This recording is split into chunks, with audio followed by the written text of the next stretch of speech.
Boss, I'm sorry. I tried to stop you. We're here for Perrin. You need to step out into the lobby. This is my house. You don't walk into my house, not unless you want me in yours. I have a warrant for his arrest for the murder of Samantha Meade. Then go and arrest him. He's not here.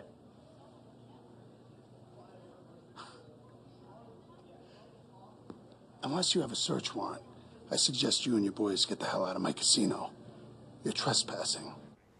That was a scene from the new Dennis Quaid CBS drama Vegas, which premiered to huge numbers on Tuesday night with more than 15 million viewers. Now, the fall season has only been going strong for about a month now, but there's already talk about which new series will ultimately bite the bullet. And joining us in studio to analyse the possible TV casualties is Celeb Buzz senior TV editor Jethro Nederdog and Access Hollywood correspondent and TV fanatic Laura Saltman. First, let's take a look at a show you both agree will soon vanish before our very eyes, and that is the new ABC comedy Neighbours. Now, it premiered last night to what I must say was a surprising 9 million viewers. Let's take a look at our neighbours.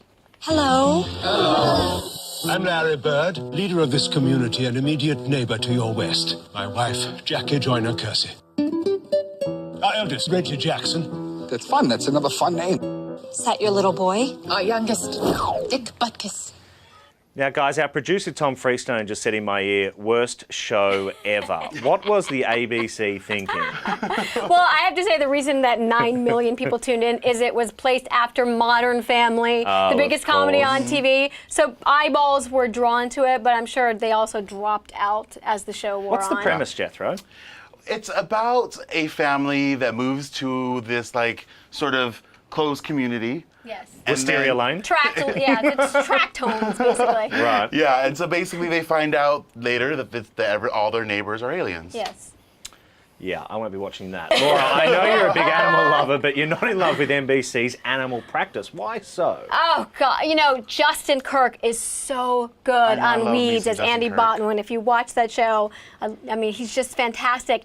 And then I remember when I interviewed him for Animal Practice, in my head I'm thinking, why would you go from a critically acclaimed series, a critically acclaimed role, to this crap? It's so dumb. It's so bad. I think people think, oh, it's cutesy, there's animals. The writing's terrible. It's just bad, and virtually no one watched it last night. Which means it ain't gonna survive. No. All right.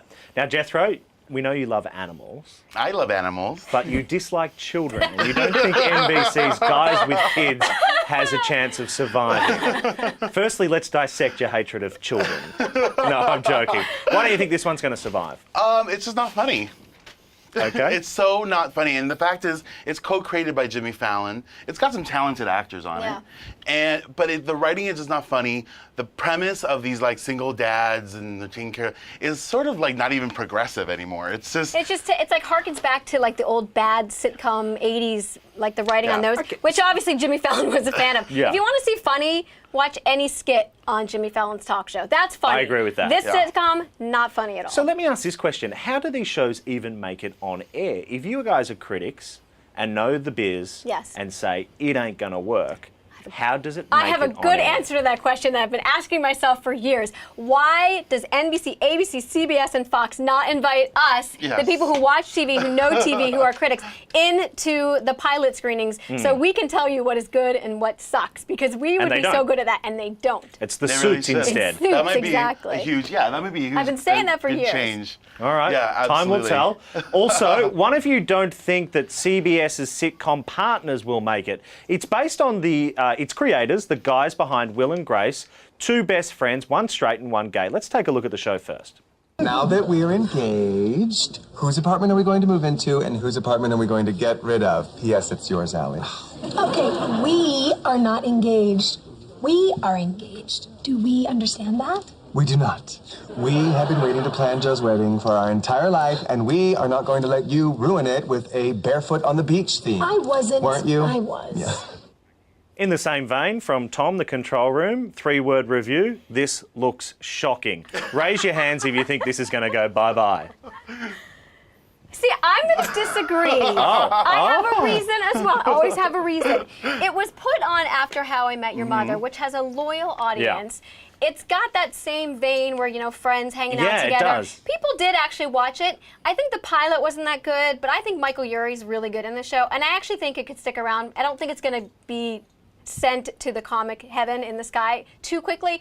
And remember, Rules of Attraction was on for 7 years. 7 years that show survived on CBS. So I think it actually might stick around for a little while. But also it lost 2 million viewers from How I Met Your Mother. Yes. And then afterward, Two Broke Girls went back up like to 10 million viewers. That's a trashy show. Yeah. So anyway, but the thing is like I think that what this show lacks is again modernity. Like it feels like such a throwback. It feels like the writing is really old. It feels like the sense that a gay guy and a straight guy could still be a launching point for a sitcom. I think they're trying to go back to the old sitcoms of the 80s. Unfortunately, we're so used to seeing a Modern Family that we just don't care anymore. Don't worry where the people were watching television last night. I can tell you exactly where they were. On TLC watching the finale of Honey Boo Boo. Honey Boo Boo.